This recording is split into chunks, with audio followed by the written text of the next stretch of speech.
Když jede člověk sám a něco se stane, bouračka, krizovka, může si jen povzdechnout a mávnout rukou. Moje vina. Hlavně, že nemám zlámaný kosti. Jenže my nejezdíme sami. Často vozíme náklad nejcennější a velice bezbraný. Děti.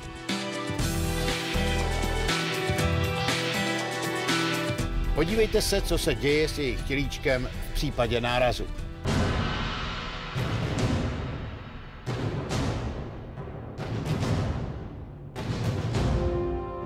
Bez kvalitní a dobře nainstalované dětské autosedačky by neměly šanci.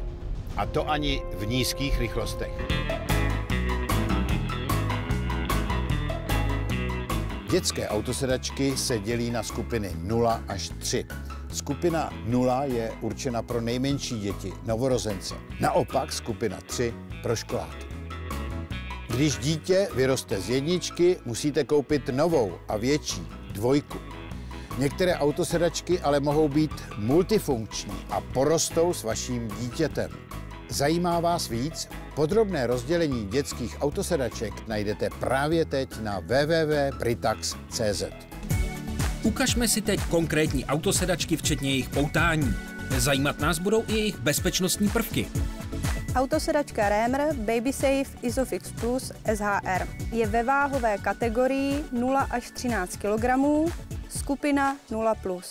Je vybavena systémem D-SIP, což je ochrana proti bočnímu nárazu, velmi jednoduché upínání na kočárek, systém SHR, snadná manipulace se střížkou autosedačky, výškově nastavitelná opěrka hlavičky, 5bodové bezpečnostní pásy, jednoduše nastavitelná rukojeť autosedačky. Cena autosedačky je 4 990 Kč. Já jsem si připravil autosedačku King 2 ATS, která je kategorie 1, tedy od 9 do 18 kg hmotnosti dítěte. Má zvláštní schopnost, kontroluje správné napnutí pásů. Teď je to v pořádku. Systém Active Tensioning upozorňuje na každou změnu. Vy jako rodič máte o starost míň a můžete se plně věnovat řízení. Patentovaný systém upínání pomocí bezpečnostních pásů zajišťuje pevnou instalaci autosedačky ve vozidle. Cena 6 390 Kč.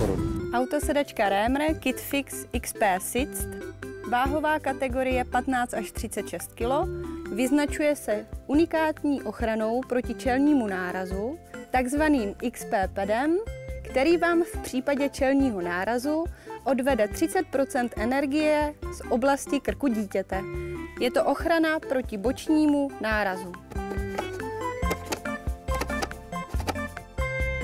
Integrovaná je na obou stranách a volíme ho tam, kde je blíže ke dveřím. Opěrka hlavičky autosedačky je výškově nastavitelná.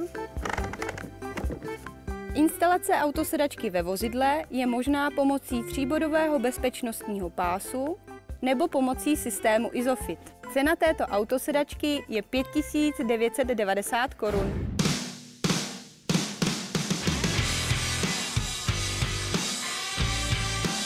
Stejně jako dělají automobilky limitované série sportovních vozů, i Britax Rémer uvádí v omezeném počtu 500 kusů na celou Evropu tento designový skvost.